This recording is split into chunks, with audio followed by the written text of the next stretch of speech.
ప్రజలందరికీ, అవ్వలకి, తాతలకి, వేదిక మీద ఉన్న చైర్పర్సన్ కాచర్ లక్ష్మి గారికి, అలాగే ప్రసాద్ మా మిత్రుడు ఇక్కడ బాగా ఏర్పాటు చేశాడు.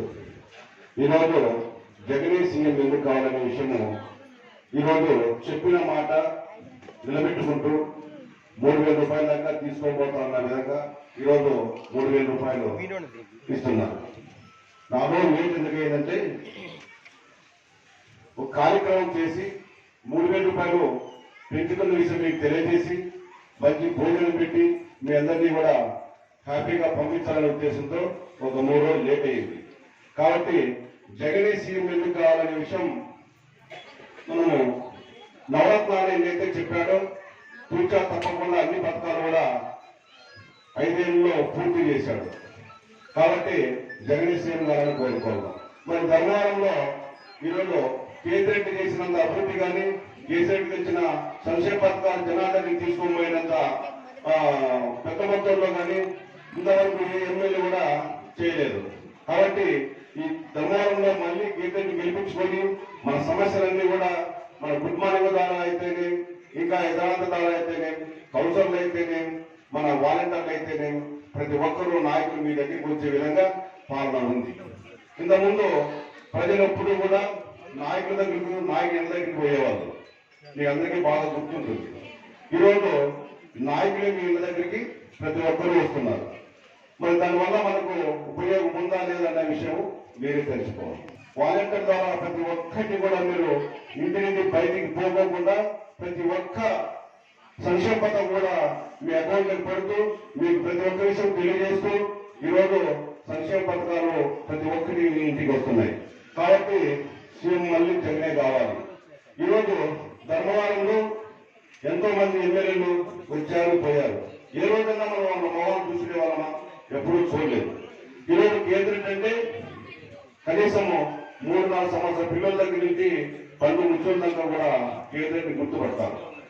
ఎందుకంటే ఆయన ఎప్పుడు కూడా ఇంట్లో కూర్చొని పరిపాలించలేదు. ప్రతి వార్డు, ప్రతి వీధి, ప్రతి గేరు అతనికి తెలియదంటూ ఏమీ లేదు. తెలియని విషయం అంటూ ఏమీ లేదు. కాబట్టి అలాంటి నాయకుడు మనకు అందుబాటులో ఉంటే మనకి ఇంకా ఎన్నో మంచి అవకాశాలు, సంక్షేమ పథకాలు కూడా మనం చేస్తారు. కాబట్టి ఈరోజు ధర్మవరంలో తెలుగుదేశం టికెట్కి ఒక 3 పోటాడుతున్నారు.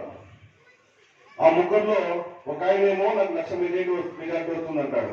2,20,000 ఓట్ల మెజార్టీలో 1,00,000 ఓట్ల మెజార్టీ మీరు ఎవరైనా చూశారా అని అడుగుతున్నాను.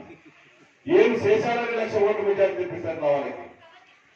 తెలుగుదేశం పార్టీలో ఓడిపోతాని వారానికి బీజేపీకి పోయినోడికి 1,00,000 ఓట్లు వస్తాయా? ప్రజలను తను నమ్ముకున్న నాయకులు నట్టే ముంచేసి పోయిన దానికి 1,00,000 ఓట్లు వస్తాయా?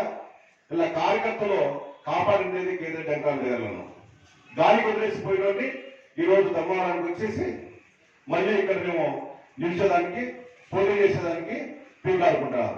ఇంకొకరు వేగాడిపల్లి మధు, ఆయన కూడా నాకు టికెట్ వస్తుంది, ఎమ్మెల్యే టికెట్ అని చెప్పి ఆయన పోటీలో. మరి ఈరోజు పరికాల శ్రీరాములు రాష్ట్ర నియోజకవర్గంలో ఓడిపోయి ధర్మవరం వచ్చాడు. ధర్మవరంలో ఏ రోజు ఏ గేరి ఏ పల్లి ఏ ఊరు చూడలేని నాయకులు మిగతా వచ్చే ధర్మవరం ప్రజలకి ఏమైనా ఉపయోగం ఉంటుందా? మీరు ఏమైనా చేస్తారా? ఒక పేరు తెలియదు, ఊరు తెలియదు, ఒక కార్యకర్త తెలియదు, ఒక వార్డు ఒక నాయకుడు తెలియదు. ఈరోజు పాదయాత్ర చేసుకుంటూ ధర్మవరంలో తిరుగుతున్నారు. అయ్యా, పాదయాత్ర అనేదానికి ఒక విలువ ఉంది. ఆ పాదయాత్ర నాశనం చేసి పెట్టారు నువ్వు ఈ లోకేశ్. పొద్దున్న ప్రయాణం చేయాలంటే మనం కారులో పోయినప్పుడు ఏమి తెలకుండా బయలుదేరుతాం, ఎక్కడ ఇబ్బంది పడుతున్నామో అని. అలాంటి వారు పాదయాత్ర చేసుకుంటూ పోతే మిరపకాయలు, అలసందలు, దోసులు నా గిడ్డి తిరుగుకుంటే పాదయాత్ర అన్ని కూడా 6 నెలలు 3 నెలలు ముగించేసి 340 కిలోమీటర్లు తిరిగాని చెప్తాడు. మరి ఈయన కూడా టౌన్లో పాదయాత్ర చేసే ఈరోజు మొదలు పెట్టాడు. రేపు బాబు పాదయాత్ర చేయడం అంటే ఊరంతా రౌండ్ చేయడం కాదు. నిజంగా మీకు ప్రజలకు ఏమైనా చేసింటే ఇంటింటికి పోయి మేము ఈ పని చేశాము, మీకు న్యాయం చేశాము, ఇంతకుముందు మా నాయన చేశాడు, ఇంతకుముందు మా అమ్మ మంత్రివర్గం చేసింది, మేము మేలు చేశాం, మీ ఇంటికి పథకాలు అందించాము అని చెప్పి ధైర్యంగా పోయి అడగండి. రోడ్లు తిరిగితే వస్తుంది. మరి ఈ రోజు మేమైతేనేమి, మా నాయకులు అయితేనేమి, మా వాలంటీర్లు అయితేనేమి, మా కౌన్సిలర్లు అయితేనేమి ఇంటింటికి పోయి మీకు ఈ పథకాలు మేము ఇచ్చినామా లేదా అని ధైర్యంగా అడుగుతాం. ఈ వాటికి ఇన్ని కోట్లు ఈ వాటిలో ఖర్చు పెట్టాము, ఇన్ని కోట్ల సంక్షేమ పథకాలు ఇచ్చాము అని మేము పేపర్ పెట్టి ఇక్కడ బోర్డు పెట్టి చూపిస్తాము. ఈరోజు పింఛన్ అర్హత ఉన్న వాళ్ళకు ఏ పథకమైనా వచ్చిందా లేదా చేయొద్దండి అంటే మాకు రాలేదనే వాళ్ళే లేరు. పాలన అంటే అట్లా. అంతేగాని ఏదో ప్రతి ఒక్కరు ఎమ్మెల్యే అయిపోవాలా, ప్రతి ఒక్కరు మనం ఏదో నిన్న పోయి మనం ధర్మాల్లో 1000 ఏళ్ళని చెప్పి ధర్మాలు వస్తున్నారు. కానీ అందుబాటులో ఎవరుంటారు, అందుబాటులో ఎవరున్నారు మనం గుర్తుంచుకోవాలి. ఇదే జయప్రకాష్ నారాయణ అని ఇంతకుముందు ఆయన పార్టీ పెట్టాడు. నిన్ననే ఒక మాట చెప్పాడు. ఆయన ఏం చెప్పాడంటే, ఈరోజు తెలుగుదేశం అయితేనేమి, జనసేన అయితేనేమి, ఇంకా 10 మంది కలిసి ఒక మీదకి వస్తున్నారంటే వీడు బలమైన అర్థం. మరి అలాంటి వాళ్ళంతా కలిసి జగన్ సంక్షేమ పథకం ఇంతకుముందు ఏమన్నారు, సంక్షేమ పథకాలు ఇచ్చి ప్రజలను సోమరిపోతులు చేస్తున్నారు అని చెప్పన్నారు. ఎట్లయితుంది? సోమరిపోతులు అవుతారా? ఈ సోమరిపోతే ఎంతో సోమరిపోతారట అవుతాడు. రూపాయి 10 పైసలు కూడబెట్టుకుంటారే కానీ ఎవరు కూడా సోమరిపోతున్నారు. అదే జయప్రకాష్ నారాయణ అన్నాడు, సంక్షేమ పథకాలు ఇచ్చిన జగన్మోహన్ రెడ్డిని ఓడించాలని, జగన్మోహన్ రెడ్డి కంటే మేము ఎక్కువ ఇస్తామని చెప్పి వీళ్ళు ఏదైతే చేస్తున్నారో, ఒకవేళ జగన్మోహన్ రెడ్డిని ఓడిస్తే ప్రజలు సంక్షేమ పథకాలు వచ్చే ముఖ్యమంత్రులు ఏ ముఖ్యమంత్రి కూడా సంక్షేమ పథకాలు లేడు.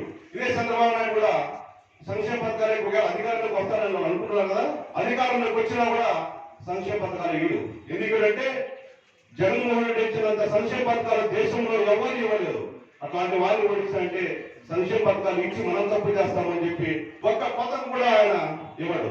కాబట్టి సంక్షేమ పథకాలు భారీ ఎత్తున అందించిన జగన్మోహన్ రెడ్డి ఈ ధర్మవరంలో 190% మనకు సంక్షేమ పథకాలు అందించిన కేంద్రెడ్డి గారిని గెలిపించుకుంటే మళ్ళీ సంక్షేమ పథకాలు కంటిన్యూ అవుతాయి. అందుకే ఎలక్షన్ లో ఎంతో మంది ఎన్నో మాట చెప్తారు. ఆ మాటకు ఎప్పుడు మీరు మోసపోతండి, వాళ్ళు ఇచ్చేటప్పటికి ఎప్పుడు కూడా మోసపోతండి. దీర్ఘకాలంగా మనకు ఏదైతే పథకాలు వస్తాయో దాన్ని మాత్రమే ఆలోచన చేయండి. మీరు ఓటు వేసినప్పుడు దాన్ని మాత్రం గుర్తు పెట్టుకోండి.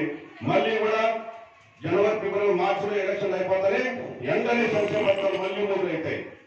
ఏదైతే మనకు నిర్ణయాలు వస్తున్నాయో అవన్నీ కూడా కంటిన్యూ అవుతాయి.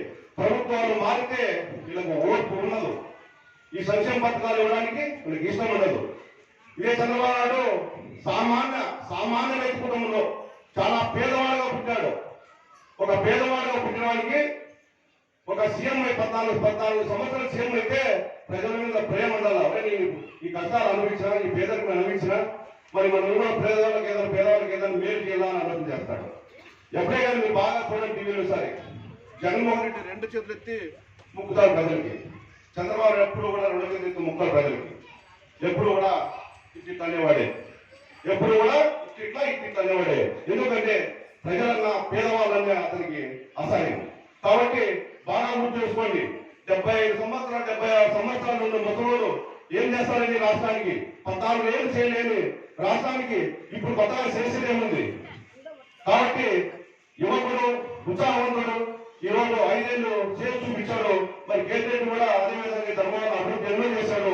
చెప్పడానికి తండ్రి టైం పడుతుంది. కాబట్టి ఇంకా మా మిత్రులందరూ చెప్పారు. కాబట్టి మీరు ఒక్కటే గుర్తు పెట్టుకోండి, మన ఇంటికి మేలు జరిగిందా లేదా ఒక్కడే. ఎవరు ఎన్ని చెప్పినా, అందరూ ఎన్ని చెప్పినా మనకి మేలు జరిగిందా లేదా ఒక్కడే ఆలోచన చేసి మీ అందరూ కూడా మళ్ళీ కేంద్ర అఖండ మెజార్టీ గెలిపించి మళ్ళీ మేమందరం కూడా మేము ముందుకు వస్తామని కోరుకుంటూ మీ అందరికీ మా ధన్యవాదాలు తెలియజేసుకుంటున్నాం.